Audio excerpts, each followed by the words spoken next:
Hey guys, it is Quick Tip Tuesday. Something brand new this week. Just a really quick informal video coming to you to just share some tips, products. I get asked a lot of questions all the time, and so this is the perfect venue to answer a lot of those questions. And so that's why I'm doing Quick Tip Tuesday. And then it'll be every other week and maybe a few more in there, you never know. And some of the creative team will be helping out doing it too. But yeah, so we're just gonna have some fun and play. So today we're gonna talk about getting clean images on very intricate stencils. So you guys know, if you have any of my stencils, I have a lot of very tiny, intricate stencils. And sometimes it's really hard to get a clean, clear image when you're stenciling. And so I just want to share really quick today what will help you do that. So, first of all, having a clean stencil is very, very helpful. And as you can see, I'm not very good at that. So, but I have a really great thing that helps you clean your stencils. So, hand sanitizer is like the magic of any studio. It can do some seriously amazing things.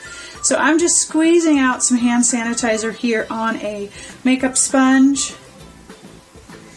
And I'm just going to kind of coat this. And just get a nice little coat going on there on my stencil. Then I'm going to grab my rag, or you could grab a paper towel or whatever you have, and I kind of let it sit there for a little bit. This hand sanitizer will take anything off. And then, without really scrubbing, because a lot of times you can't scrub on your stencils because they're so delicate, or they've got things that stick up or whatever. You can just gently wipe away, and you can see how it's starting to come off, all that paint. You could take it to the sink too and soak it. I have damaged so many stencils that way, that because you're underwater, you're trying to scrub off, you can let it soak, but that takes a little bit more time. So I like to just get my my hand sanitizer on here and really get a good, and I'm doing this really, really gentle so I don't damage my stencils. But I cleaned this one earlier, so you can see how well it works with very little effort. You don't have to leave the studio. You can just get it clean right as you're working. And a lot of times you'll be working and stenciling, and you don't have a chance to put your stencils in water or take it to the sink or whatever, and you forget about them, whatever. I'm terrible at taking care of my supplies. It's just the truth. I like to put it on with the sponge because I can get a nice thick coat without any additional rubbing or anything like that. But you can see how this is coming clean. So we're getting our stencils nice and clean and getting all of that paint out of the grooves of where we're going to stencil, because that will help us get a nice clean image. I have tons and tons of stencils that have huge buildup of paint on them, and that is never good for a clean stencil image. So, and then once I've got it, I won't continue on because it'll take some time. Once I've got it clean, I just kind of spray it down with some water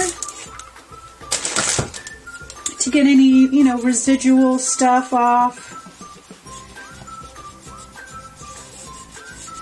And then you're good to go. And you've got a really great image underneath. I've got a towel down. And then just pat that off. And of course it's not perfectly clean, and you could definitely work it to whatever depth of cleanliness you want on your stencils. I'm obviously not very particular about that kind of stuff. But I am particular when I know that I'm trying to get a good clean stencil and my stencils are really built up. And I can see a couple of spots where there's lots of paint still on there. So I want to give this another little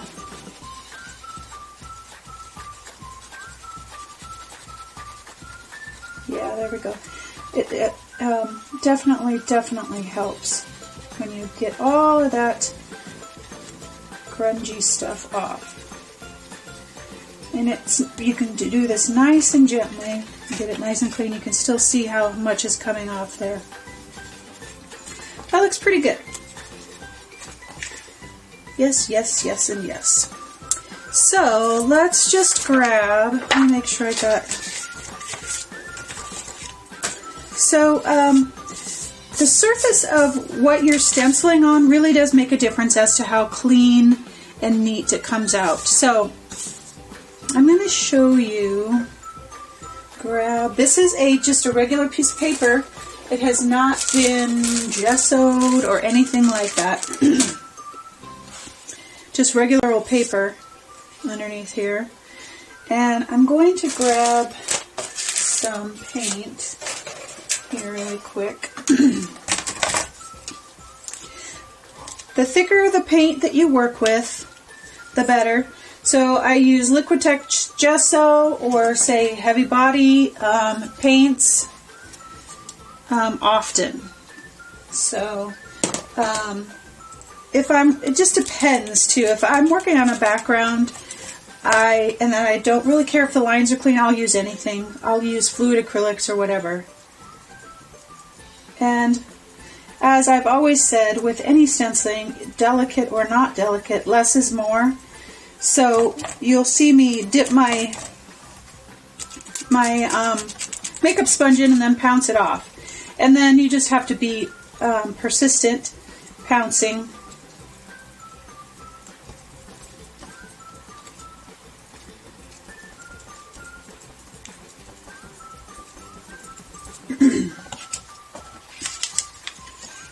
And you can see how very little I've got on there. But what I do have on there is pretty defined, and that's because, like the stamp in here, the postage stamp, is because this paper has not been treated, so it's going to naturally suck up any of the liquid fluid and just soak it right in so that it doesn't spread. So that's one way that you can be sure that you are getting a clean stencil line, is make sure that your surface is absorbent. However, I very rarely stencil on a surface that's absorbent. Mine's always treated with paper, gesso, matte medium, something's always on there. So these were jelly prints, so they are sealed and they are now a non-absorbent surface. So let's try that again on the non-absorbent surface and see what we get.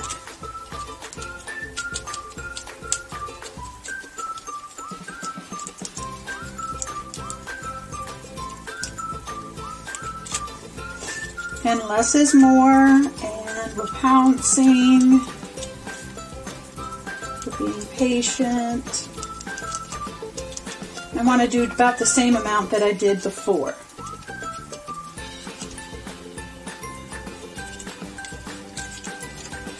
You can see the difference right away about the thickness and the detail. So that's one way to be able to get a different line when you're stenciling. Absorbent surface, non-absorbent surface. This is more detailed, but it's lighter because that paper's sucked in. This is darker, but it's spread more because it's non-absorbent.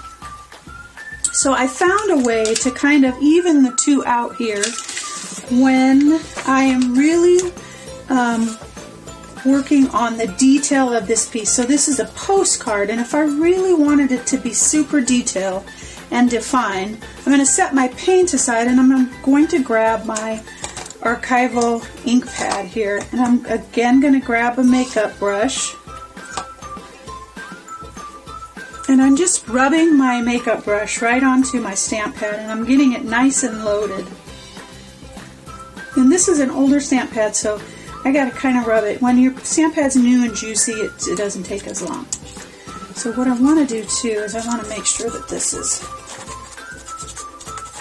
get some of that paint back off so I don't clog up my,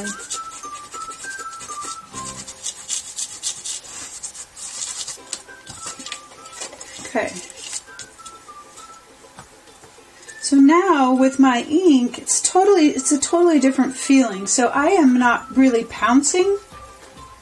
I'm kind of not, I don't even know if it's rubbing. I'm just putting my sponge down and rotating it around.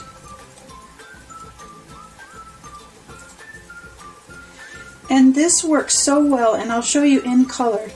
A lot of times we're adding these fine detailed stencils as a focal point, and so it's usually in black, at least for me.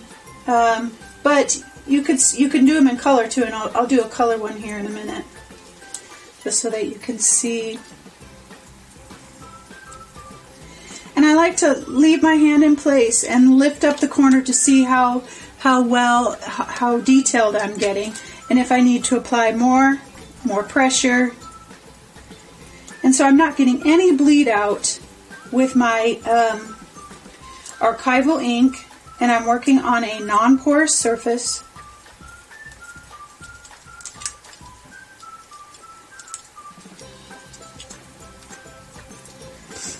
And the most important thing to get a nice, clean, defined stencil image on a very intricate stencil is patience. And as you know, I don't have a lot of patience, so sometimes it's really hard for me. But though it's so worth it once you see the end result, the detail, the beauty that happens.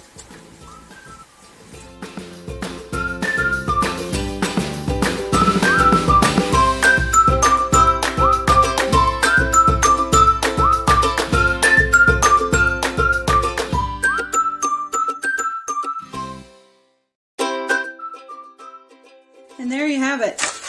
That is about as detailed and as fine as you're going to get. All the lines are there. Everything is nice and detailed.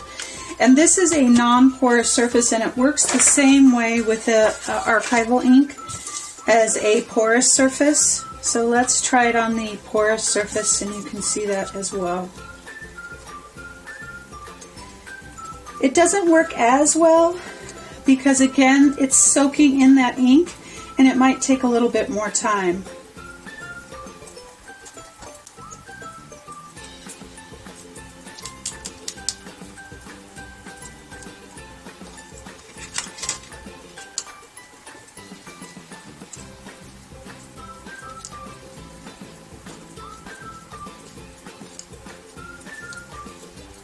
And it's permanent. This is permanent. You don't have to worry about it. Well, I should say, if you use a, archival, the Ranger's archival or Stays On or something like that. So there you go. So you can kind of see the difference too, how the lightness and the darkness between a non-porous and a porous surface when you're stenciling. So think about that as you're creating. So let's just do some color here, so you can see that it doesn't have to be black. Let's see.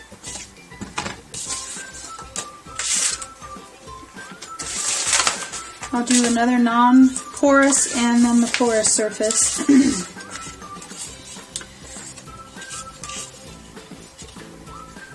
And this is palette. This is a hybrid ink, so it's supposed to be somewhat permanent as well. It's not as nice as, say, Ranger.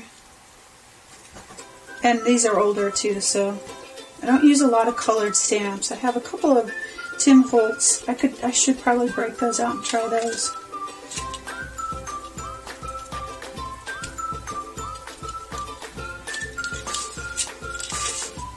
this is kind of moving around a lot. This is a non-porous surface, and this is not an archival ink, so that might have make a difference.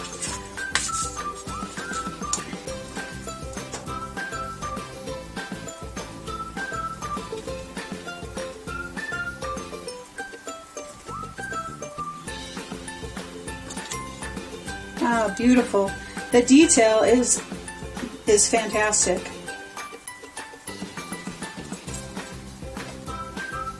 And this is your porous surface. So when using maybe a non-traditional like archival or StazOn, maybe the one that would work better for a porous surface would be any of the other inks. Let me grab. See what I got here.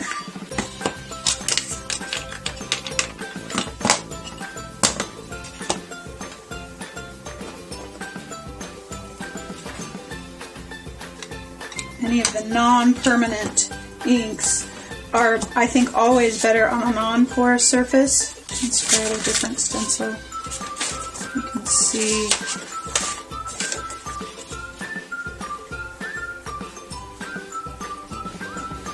This is Tattered Rose. It might be too light for you guys to see the. Not bad. It's kind of moving around though. I'm surprised. It's that non-permanent ink. Yeah, crazy.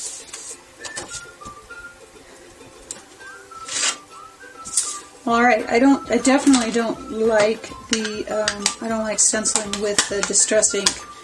So, something to think about as you're working.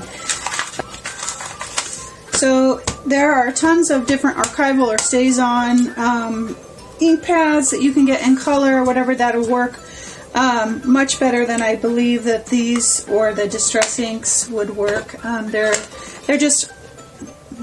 just stay put better. So that is my quick tip for you for great detailed stenciling on porous and non-porous surfaces. Look at how pretty that is. Use your ink pads and a makeup sponge and you are all set. And then also think about what surface you're working on. What will work best for the project that you are creating. All right, my friends. Have a great Tuesday.